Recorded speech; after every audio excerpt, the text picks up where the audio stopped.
उमर साहब यहाँ के वजीर आला रह चुके हैं, उनको मालूम है भी कि कोई भी ताकत जो है ऐसी है जो हमारी स्पेशल पोजीशन है, चाहे वो यहाँ चीफ मिनिस्टर हो, चाहे यहाँ पर अगर प्राइम मिनिस्टर भी हो, वो उसके खिलाफ नहीं जा सकता है। जहाँ तक सैनिक कॉलोनी की बात है, मैं उम्मीद करती हूँ कि जिस तरह से पहले तो ये एक जो हवा उड़ाई जा रही है, या तो आप बात सुनिए या आप शोर करिए, या जो आप सैनिक कॉलोनी की बात बार बार उठा रहे हैं, मीडिया में आ रही है।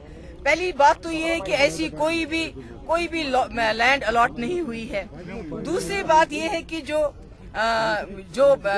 डिमांड है, जैसे वो कोई बाहर के सैनिकों की नहीं है, वो जो जम्मू कश्मीर चाहे कुपवारा से हो, बारामूला से हो, कठुआ से हो, किसी भी जम्मू कश्मीर के पार्ट में जो रहने वाला यहाँ का स्टेट सब्जेक्ट, अगर वो सैनिक रहा है रिटायरमेंट के बाद, उनकी ये एक डिमांड है, हमें कहीं जमीन दे दीजिए। जैसे पुलिस, मगर इसमें आज तक सरकार ने कोई लैंड अलॉट नहीं किए। मैं उम्मीद करती हूँ जो उमर साहब कल कोई बात कर रहे थे, उनके पास, क्योंकि वो कोई आम इंसान नहीं है, एक वजीर आला रह चुके हैं। आपको याद होगा कुछ देर पहले उन्होंने एक फोटो लगाई थी 2010 की अपने ट्विटर में, जिसमें उनके टाइम की फोटो थी और उसमें वो पिटाई हो रही थी।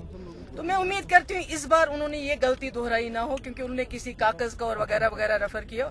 मैं उम्मीद करती हूँ उनके कागज बराबर हो। मगर मैं ये बताना चाहती हूँ कि मेरे वालिद मुफ्ती मोहम्मद सईद साहब ने एक तवारीखी फैसला किया, बहुत मुश्किल फैसला था। वो इसलिए नहीं किया कि हमारे पास जो हमारे जम्मू कश्मीर का तशख्खुस है उसको जख्म पहुंचे, बल्कि इसलिए किया कि जो हमारे जम्मू कश्मीर का तशख्खुस है, जो हमारा एक इस मुल्क में अपनी एक आइडेंटिटी है, उसको कायम रखने के लिए। और जब तक हम लोग हैं, क्योंकि हम सब ये जितने भी लोग हैं, चाहे बीजेपी हैं, हम हैं, हम जम्मू कश्मीर के आइन और इस मुल्क के आइन की कसम खा के यहाँ इस सेक्रेटरीट में आते हैं, असेंबली में जाते हैं। तो इसलिए जब तक हम हैं, हम जो मेन स्ट्रीम पार्टीज हैं जो इस आइन को कायम रखने की कसम खाते हैं, तो मुझे लगता है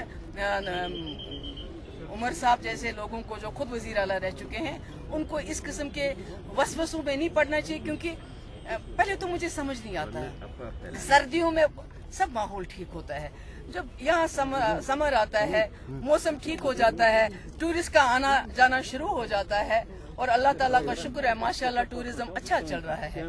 दुकानदार को बेचारे को उसको अपना काम करना है।